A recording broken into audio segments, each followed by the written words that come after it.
ఈ కథ ఒక కోటీశ్వరుడు మరియు చెప్పులు కుట్టుకునే వ్యక్తి కథ. పూర్వం ఒక పెద్ద నగరంలో ఒక కోటీశ్వరుడు ఉండేవాడు. అతనికి అన్నీ ఉన్నాయి, కానీ మనశ్శాంతి మాత్రం లేదు. ఎప్పుడూ ఏదో విషయంలో అసంతృప్తిగా, చిరాకుగా ఉండేవాడు. ఒకరోజు అతను రోడ్డు మీద వెళ్తుండగా ఒక చెట్టు కింద చిరిగిన బట్టలతో కూర్చుని చెప్పులు కుట్టుకునే వ్యక్తిని చూశాడు. ఆ వ్యక్తి పనిచేస్తూనే చాలా ఆనందంగా పాటలు పాడుకుంటున్నాడు. అతని ముఖంలో ఏదో తెలియని మనశ్శాంతి ఉంది. అది చూసి కోటీశ్వరుడు ఆశ్చర్యపోయాడు. నా దగ్గర ఇంత డబ్బు ఉన్నా నేను సంతోషంగా లేను, కానీ ఇతని దగ్గర ఏమీ లేకపోయినా ఇంత హాయిగా ఎలా ఉన్నాడు అని తెలుసుకోవాలనుకున్నాడు. మరుసటి రోజు కోటీశ్వరుడు ఆ చెప్పులు కుట్టే వ్యక్తి దగ్గరికి వెళ్లి ఒక సంచిలో 99 బంగారు నాణాలు పెట్టి, ఇది నీకు నా తరపున బహుమతి అని ఇచ్చి వెళ్లిపోయాడు. ఆ వ్యక్తి సంచి తెరిచి చూసి షాక్ అయ్యాడు. తన జీవితంలో ఎప్పుడూ చూడని బంగారం. వెంటనే వాటిని లెక్క పెట్టాడు. 99 ఉన్నాయి. అరే,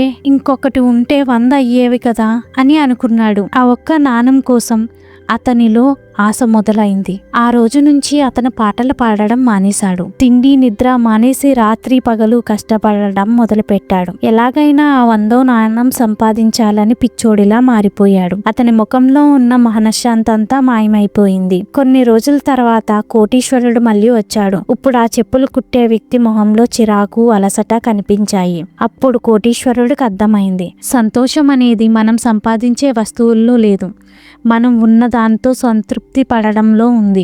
మనం మన దగ్గర ఉన్న 99 సంతోషాలని అనుభవించడం మర్చిపోయి మన దగ్గర లేని ఆ 1% కోసం ఆరాటపడుతూ జీవితాన్ని భారంగా మార్చుకుంటున్నాం. ఉన్న దాంతో తృప్తి చెందడమే అసలైన విజయం.